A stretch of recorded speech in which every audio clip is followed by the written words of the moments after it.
Hi guys, स्वागत है आप लोगों का सेंसो मैन की एक और नए एपिसोड पर। और आज मैं एक्सप्लेन करूंगा सेंसो मैन की एपिसोड नंबर 27 को। और अगर आप लोगों ने इसकी प्रीवियस एपिसोड्स को नहीं देखा तो आप लोग वीडियो के डिस्क्रिप्शन बॉक्स पर चेकआउट कर सकते हैं। वहां पर आप लोगों को प्लेलिस्ट का लिंक मिल जाएगा। तो चलिए बिना किसी देरी के एक्सप्लेनेशन की शुभारंभ करते हैं। डैन्जी, मेरे मुंह के अंदर देखो, लगता है कि मेरे मुंह के अंदर कुछ है। ये सुनकर डैन्जी उसे शांत करते हुए कहता है, तुम्हारे मुंह के अंदर कुछ भी नहीं है। ये सुनने के बाद भी पावर नहीं मानती और वो कहती है, नहीं डैन्जी प्लीज मेरे मुंह के अंदर देखो, लगता है कि कुछ है। ये सुनने के बाद डैन्जी जवाब में कहता है, पावर चलो पहले खाना खाते हैं। इसके बाद पावर, आकी और डैन्जी एक साथ खाना खाने के लिए बैठ जाता है। इसके बाद पावर कहती है, खाने में जहर है डैन्जी। ये सुनकर डैन्जी कहता है, ये तो बस सब्जियां है। वहीं पर आकी कहता है, माकीमा मेंटली और फिजिकली बहुत ज़्यादा स्ट्रांग है। इतना सब होने के बावजूद भी माकीमा ट्रिप पर जाने के लिए तैयार है। इसके बाद पावर उल्टी कर देती है। यहीं पर सीन शिफ्ट होकर अगला सीन शुरू होता है डैन्जी और माकीमा से, जहां पर दोनों डिनर कर रहे थे। माकीमा डैन्जी को खाते हुए देखकर कहती है, मैं तुमसे इम्प्रेस हूँ। कल तुम्हारी सर कटने के बावजूद तुम इतनी आसानी से खाना खा पा रहे हो। डैन्जी जवाब में कहता है, जिंदा रहने के लिए हमें खाने की ज़रूरत है। इसके बाद माकीमा डैन्जी के चेहरे पर लगी हुई एक दाने को लेकर खाती है, जो देखकर डैन्जी शर्मा जाता है। वहीं पर माकीमा आगे कहती है, डैन्जी क्या तुम मेरे साथ ट्रिप पर जाना चाहोगे, सिर्फ मैं और तुम। ये सुनते ही डैन्जी कुछ देर के लिए खुश हो जाता है और वो हाँ भी कहता है। लेकिन फिर डैन्जी कुछ याद करके माकीमा को मना कर देता है और कहता है, पावर की हालत बहुत बुरी है, उसको मेरी ज़रूरत है। ये सुनकर माकीमा जवाब में कहती है, अगर तुम चाहो तो पावर को पब्लिक सेफ्टी के हवाले कर सकते हो। ये सुनकर डैन्जी कुछ भी नहीं कहता। इसके बाद फिर से सीन शिफ्ट होता है डैन्जी, पावर और आकी पर। आकी कहता है, तो तुम आखिर ट्रिप पर क्यों नहीं गए।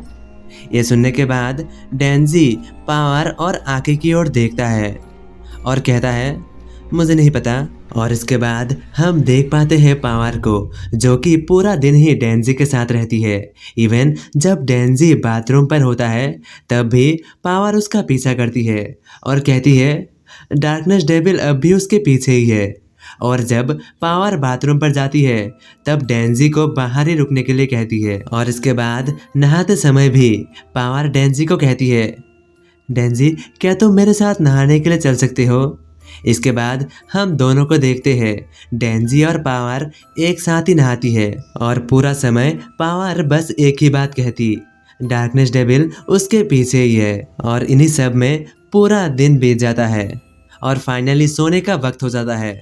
वहीं पर आकी डैन्जी से कहता है, डैन्जी हम 3-3 घंटे के शिफ्ट के हिसाब से सोएंगे, और हाँ अगर पावर एग्रेसिव हो जाए तो मुझे बुला लेना। और इसके बाद डैन्जी और पावर एक ही साथ सो जाती है। वहीं पर पावर की आंखों पर नमी होती है और डैन्जी को आवाज़ लगाते हुए कहती है, डैन्जी। ये सुनकर डैन्जी हाँ कहता है। पावर कहती है, डैन्जी तुम मुझसे नफरत करते हो ना। यह सुनकर डैन्जी कहता है, लेकिन तुम ऐसा क्यों पूछ रहे हो। सवाल सुनकर पावर कहती है, तुम मेरे ही वजह से ट्रिप पर नहीं जा पाए, इन सब में मेरा ही गलती है। मैं तुमसे माफ़ी मांगना चाहता हूँ और इसके बदले में तुम मेरी खून पी सकते हो। यह सुनकर डैन्जी मना कर देता है। पावर कहती है, अगर तुम मेरी खून नहीं पियोगे तो मैं समझूंगी कि तुम मुझसे नफरत करते हो। यह सुनने के बाद डैन्जी के पास और कोई रास्ता नहीं होता और वो पावर की खून पीता है। और इसके बाद फाइनली पावर और डैन्जी सो जाता है और हमेशा की तरह ही इस बार भी डैन्जी को वही सपना आता है और उसके सामने एक दरवाज़ा होता है, जिसे देखकर डैन्जी खुद से ही कहता है, उसे ये जानने की कोई ज़रूरत नहीं है कि इस दरवाजे के दूसरी तरफ क्या है। यहीं पर सीन शिफ्ट होकर अगला सीन शुरू होता है दूसरे दिन सुबह सुबह, जहां पर आकी 2 दिन के लिए अपने घर जाने वाले थे। ये सुनने के बाद पावर और डैन्जी भी जाने की जिद करता है। ये सुनकर आकी कहता है, मैं अपनी फैमिली के ग्रेव को देखने जा रहा हूँ, कोई मस्ती करने नहीं। इसके बाद भी पावर और डेंजी जाना चाहती थी क्योंकि वो लोग ट्रिप पर नहीं जा पाए। और इसके बाद मियाओ को ले जाकर किशिबे के पास छोड़ देता है और इसके बदले में किशिबे उनसे दारू मांगता है और कहता है कि आते वक्त उसके लिए दारू ले आए। और इसके बाद हम देख पाते हैं ट्रेन का सीन जहाँ पर पावर उन सभी की खाने को खा जाती है और इसके बाद शिप पर पावर उल्टी कर देती है। और इसके बाद बस पर भी पावर सभी को बहुत परेशान करती है। और इसके बाद तीनों आकी की फैमिली ग्रेव की ओर जाते हुए भी पावर पीछे से आकी के ऊपर बर्फ फेंकती है। इसके बाद फाइनली आकी अपने फैमिली ग्रेव के पास पहुंच जाता है और कुछ देर प्रार्थना करता है। प्रार्थना करने के बाद जब आकी पावर और डेंजी को ढूंढता है तो हम देख पाते हैं डेंजी और पावर को जहाँ पर दोनों ग्रेव में चढ़ाई हुई फलों को खा रहे थे। वहीं पर पावर गलती से बासी फल खा लेती है जिससे उसे दोबारा से उल्टी होती है।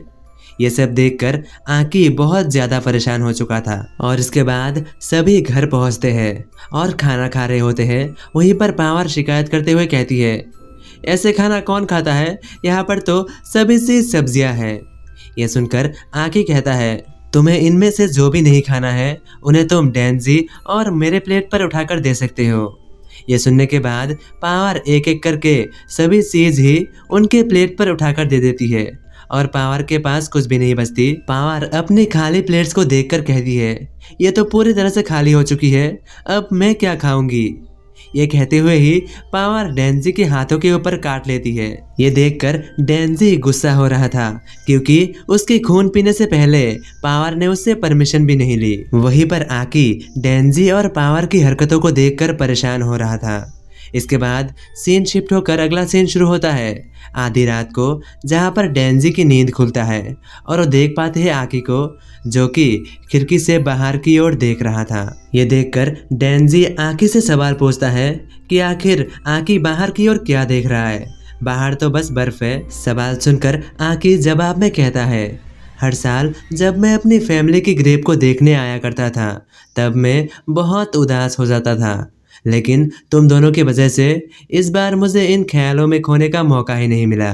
तो इसी के साथ हमारी आज की ये एपिसोड यहीं पर समाप्त होती है।